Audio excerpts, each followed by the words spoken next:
ایک عورت کا واقعہ کرتا ہوں، ان کی مسجد میں اعلان ہوا کہ مسجد کی چھت کے لیے پیسے ختم ہو گئے ہیں، ہمیں لینٹر ڈلوانا ہے، بڑی اشد ضرورت ہے۔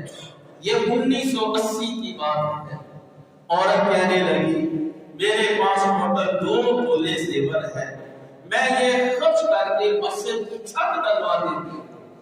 اپنی ساس سے پوچھا کیا میں یہ دے دوں؟ کہنے لگی دیکھو ہمارے حالات بہت ماڑے ہیں، بہت غربت ہے، یہی تیرے پاس کل کائنات ہے، تو نے خرچ کر دیا، تیرا کیا بدے گا؟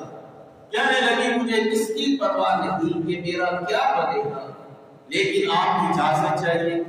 کہنے لگی اپنے شوہر سے پوچھ لو۔ اس نے اپنے شوہر سے پوچھا یہ میرے پاس 2 تولے زیور ہے، کیا کرو؟ کہنے لگا تیری ملکیت ہے، جو تیرے دل میں آتا ہے وہ فیصلہ کرتا ہے۔ وہ گئی سنارے کے پاس، اس نے کہا کہ میں نے اس کو بیچنا ہے، مسجد میں چھت کے پیسے دینے ہیں۔ سنارا کہنے لگا ہم بھی مسلمان ہیں۔ اس نے وہ زیور لیا، سب سے بڑھیا ریٹ اس کو دے دیا، اس نے وہ پیسے دے دیے، مسجد کو چھت پڑ گئی، زمانہ گزر گیا۔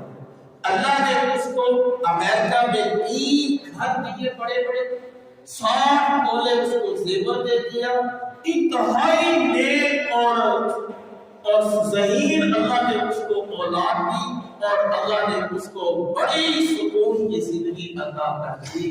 یہ ہے مکافات عمل۔ خیر بھی ایسی ہے، شر بھی ایسا ہے۔